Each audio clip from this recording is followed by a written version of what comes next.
Hi everyone, thank you so much for joining me on my channel today. I have a very exciting video today and it's the beginning of a series of a masterclass on scent. So I am going to be teaching you how to smell like a perfumer. I've taken what I've learned these past 10 years studying fragrance and decided to make a bit of a baby curriculum teaching fragrances the way a bit that I wished I had learned it from the very beginning, and that is through nature. I'm going to be starting with the citrus family because it is so accessible, and also kind of working through top, middle, and bottom. So again, citruses being at the very top. I'm sorry it's a little dark in here today. I couldn't figure out my lighting, and when I turned on the other lights in the room, it just made it a bit worse. So just bear with me today. Hopefully we have less technical difficulties next week. So before getting started with this video, I suggest running to the supermarket or maybe just to your kitchen and grabbing a grapefruit, an orange, a lemon, and a lime. And we are going to smell through them because they make up a large part of the citrus family and see what differentiates them and see what can help you differentiate them in a fragrance.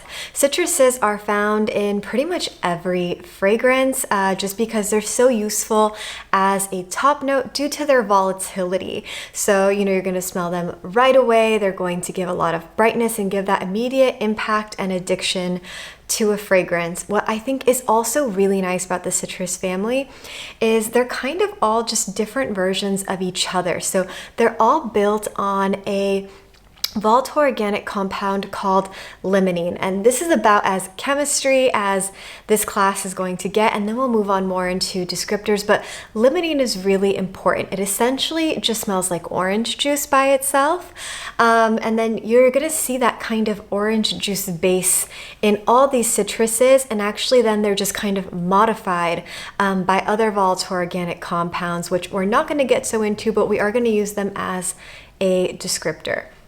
So the first citrus we're going to be starting with is grapefruit. Grapefruit, also known as pamplemousse in French. There are different varieties. I grew up not eating grapefruit, but a very similar fruit called a pomelo, which was kind of a green version of this.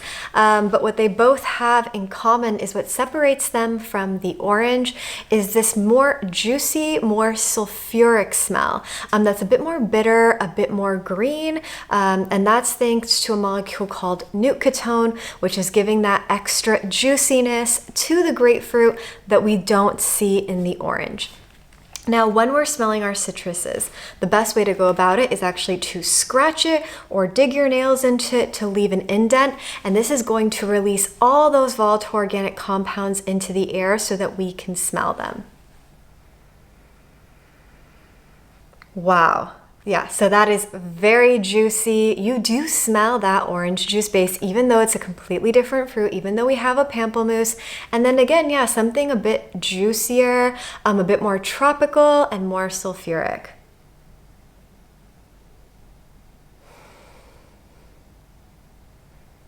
And I get even more of this note in pomelos. I find them to be even that much more sulfuric, juicy, and they are my favorite kind of grapefruit varietal. So then we have our orange. So this is going to be great to compare. And with the orange, you have something that is much more uplifting, so you don't have that bitterness to the smell. And in fact, you have something more aldehydic, and indeed there is more of that aldehyde C8 in the orange and a lot more of that limonene, because that limonene smells like, pure orange juice. When I was in organic chemistry, one of the first things we did was a CO2 extraction of the limonene from an orange, and is very simple because in the peel, when you are scratching and that little spritz comes out, that can be 80 to 95% limonene. Okay, so then what does an orange have in common with a lemon. So the lemon still has a lot of that limonene, but we do smell a very marked difference. And it's because the volatile organic compound that's differentiating the two here has something more in common with the smell of pine and incense. So when we do smell the lemon, we do get something that is more piney, more incense. There's something a little bit floral. There is a volatile organic compound. And very small traces that we also find in some flowers in the lemon that we don't find in the orange. But the main differentiator here is a compound called pinene beta, again, that we also find in incense resins and in pine trees naturally. So as we can see, there's a lot of repetition in nature. And we see a lot of the same volatile organic compounds popping up, and that's why I think it could be interesting to know their names and their descriptors. You don't ever really need to smell pinene beta, but I think it's interesting to know that it does smell like a piney incense, and it's what differentiates, it's the biggest differentiator between the orange and the lemon.